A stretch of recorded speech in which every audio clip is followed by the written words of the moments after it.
సర్వోన్నతుడైన దేవుని నామానికి మహిమ కలుగును గాక. మన ప్రభువు అయిన క్రీస్తు నామంలో మీ అందరికీ కూడా శుభోదయము, వందనములు. ప్రియ సహోదరులారా, ఈ యొక్క సమయము గడియ దేవుడు మనకిచ్చినందుకు ఆయనను స్తుతించాలి. ముఖ్యంగా ఇంతవరకు మనల్ని సజీవులుగా ఉంచి ఆరోగ్యం, ఆయుష్కాను ఇచ్చినందుకు ఆయనను మనం జ్ఞాపకం చేసుకొని ఆయనకు కృతజ్ఞత స్తుతులు చెల్లించాలి. దేవునికి మహిమ కలుగును గాక. ఆమేన్.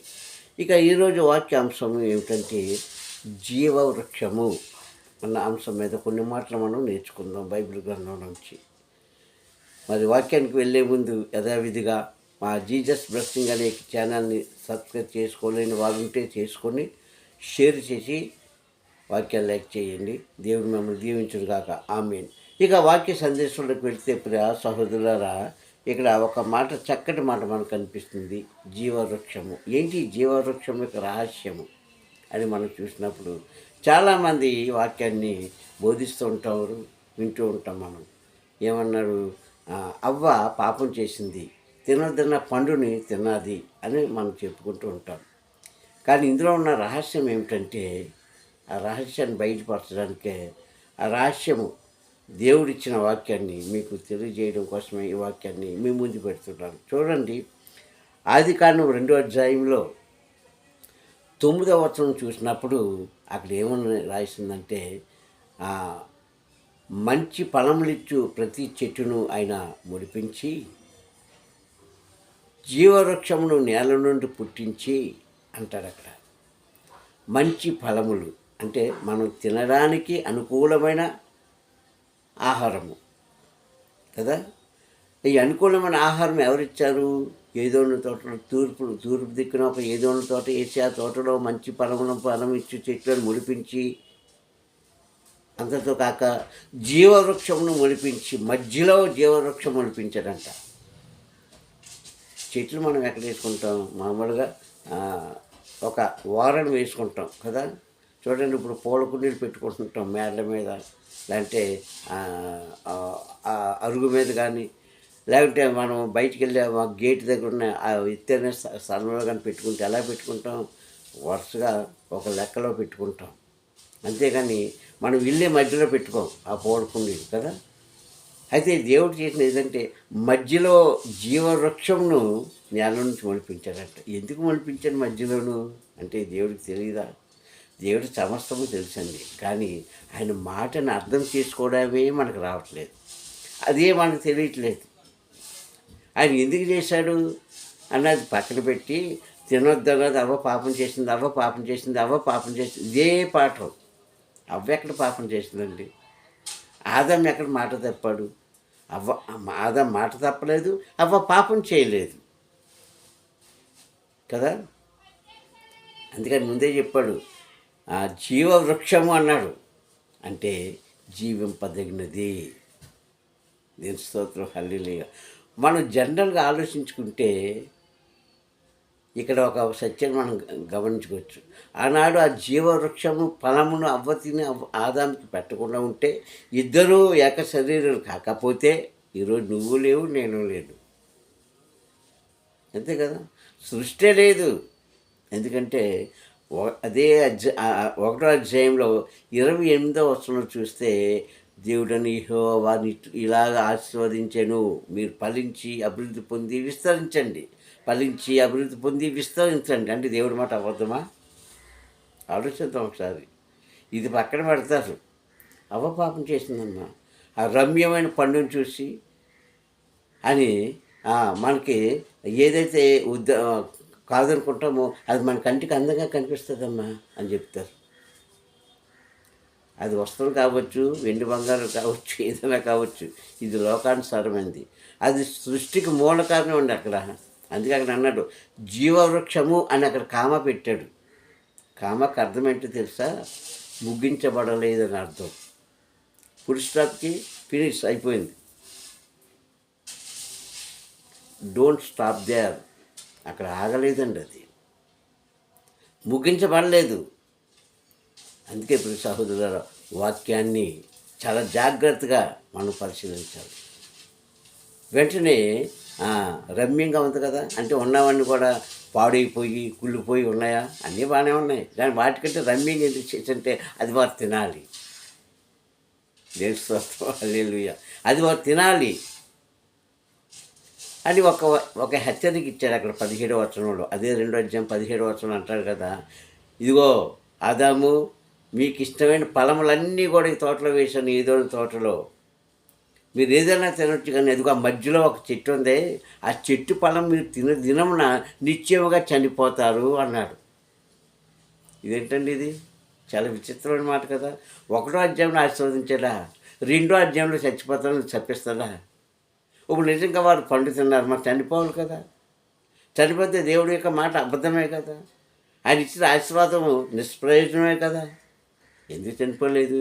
వారు దేనికి చనిపోయారంటే ఆత్మీయంగా చనిపోయారు,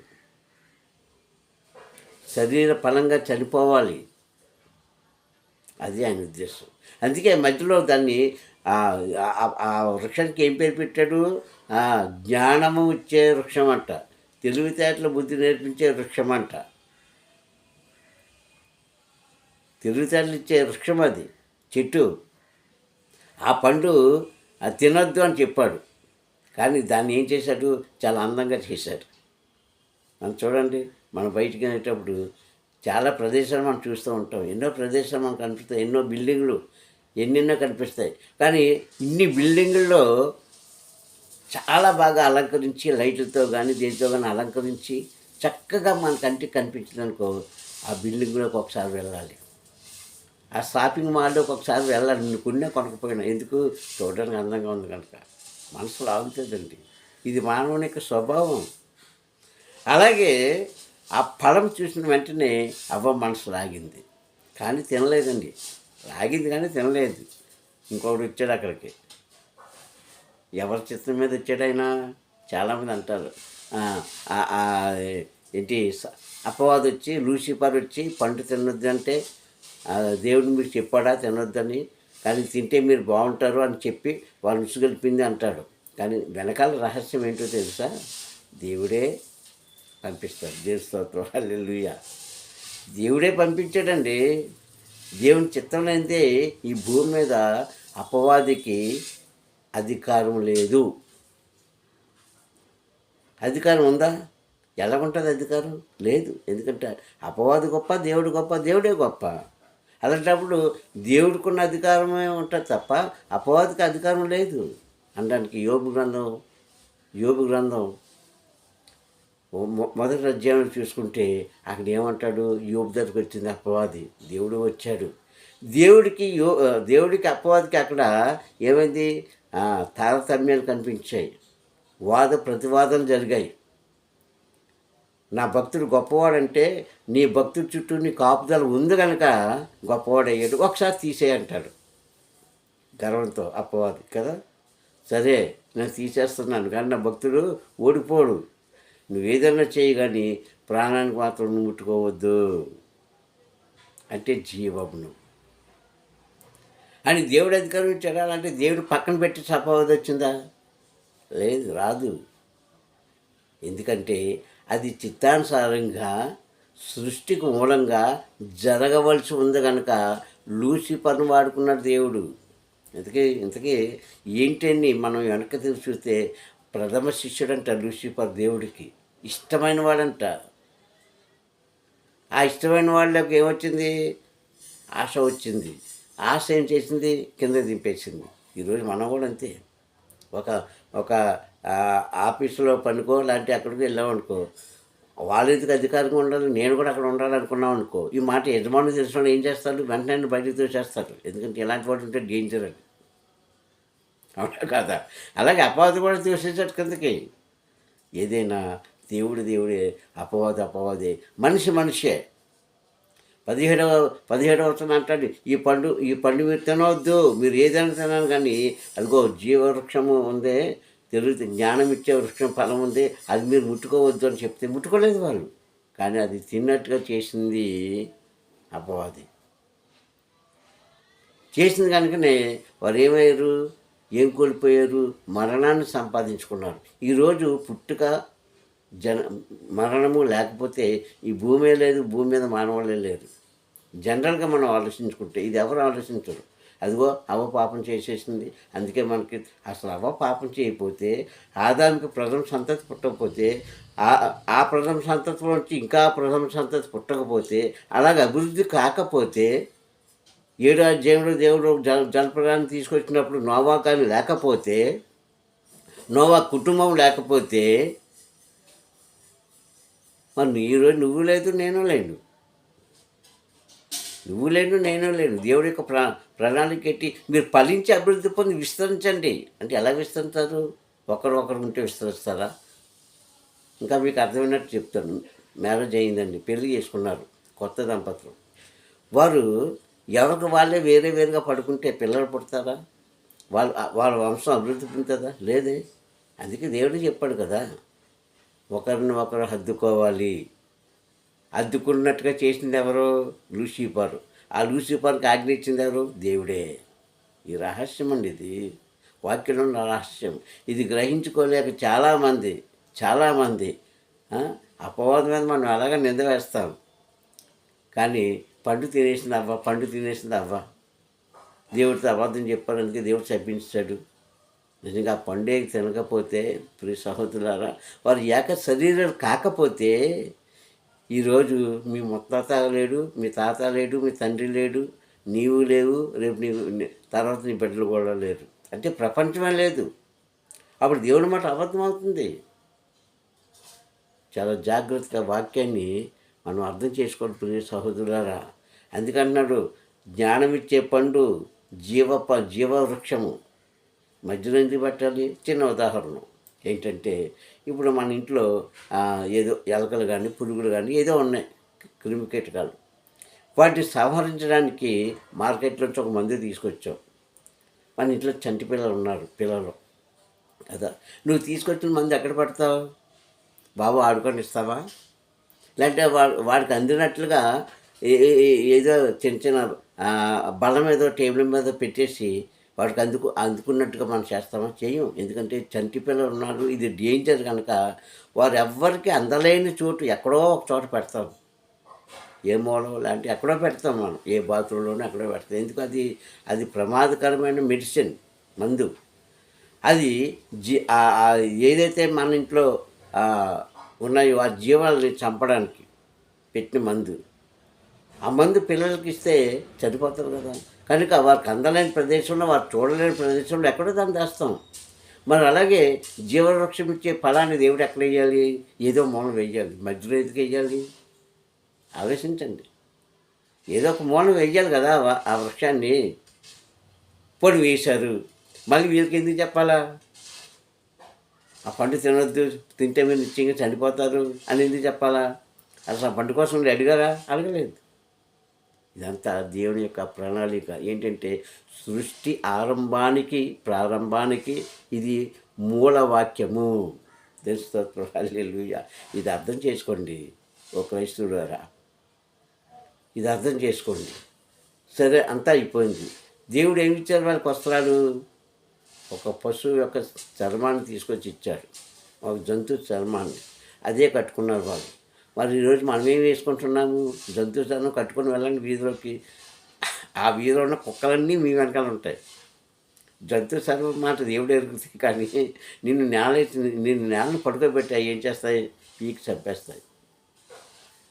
ఈరోజు మనం ఏం కట్టుకుంటున్నాం? ఇలాంటి వస్త్రాలు కట్టుకుంటున్నాము, ఇలాంటి ఆభరణాలు వేసుకుంటున్నామంటే కారణం ఎవరు? తండ్రే. కానీ దీనికి ఆరంభించింది ఎవడు? లూసిఫరే కదా. ఈరోజు మనం ఏ టెక్నాలజీ అయితే మనం వాడుతున్నామో తండ్రి యొక్క జ్ఞానమే. కానీ ఆ టెక్నాలజీకి మనం లొంగిపోవడానికి గల కారణం ఏంటి? లూసిఫరే. కనుక ప్రియ సహోదరుల, దేవుడు ఏం చేసినా మానవునికి మంచిగా చేశాడు, కానీ దాన్ని మనం మంచిగా తీసుకోవట్లేదు, చెడ్డగా తీసుకొని పాడైపోతున్నాము. మళ్ళీ అక్కడికి వెళ్ళి ప్రార్థన చేస్తున్నాం. తాగమని దేవుడు చెప్పాడా? తినమని దేవుడు చెప్పాడా? లేదు. నువ్వు తాగేసి తిరిగేసి అన్నీ అయిపోయిన తర్వాత నన్ను అపవాదు పట్టుకున్నది అని మళ్ళీ దేవుడి దగ్గరికి వచ్చి ప్రార్థన చేస్తుంటాం. మూర్ఖుడా. నేనైతే మూర్ఖుడు అంటాను నేను వీళ్ళని. వాక్యంగా మీరు తెలుసుకోండి, వాక్యంగా మీరు ధ్యానించండి. ప్రభు, ఈ వాక్యం ఎందుకు ఇచ్చావో నాకని ఒకసారి అడగండి. ఆయన సమాధానం చెప్తాడు. 33:3 అంటాడు కదా ఇర్మియా గ్రంథంలో, నువ్వు నాకు మొరపెట్టు నేను ఉత్తరం ఇస్తాను, నీకు తెలుసుకోలేని రహస్యమైనవి ఉన్నాయి చాలా, అది నేను తెలియజేస్తానని చెప్పిన మాట మన పక్కన పెట్టి మన అతి తెలివితేటలతో మన అహంకారంతో దేవుని వాక్యాన్ని విచ్చలవిడిగా మనం చెప్తున్నాం. దేవుని స్తోత్రం, హల్లెలూయా. అలా చెప్పడానికి వీలు లేదండి, అలా చెప్పడానికి వీల్లేదు. ఆనాడు ఆశీర్వదించిన దేవుడు ఈరోజు మనల్ని అందరినీ ఆశీర్వదిస్తున్నాడు. నువ్వు ఎందుకు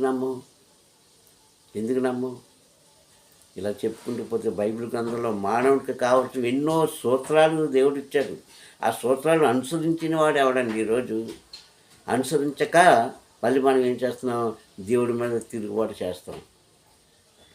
ప్రియ సహోదరులారా, అర్థం చేసుకున్న వాక్యాన్ని అర్థం చేసుకున్నట్లయితే దేవాది దేవుడు రాబోతున్న దినాల్లో మీకు మంచి ఈవులు దయచేస్తాడు.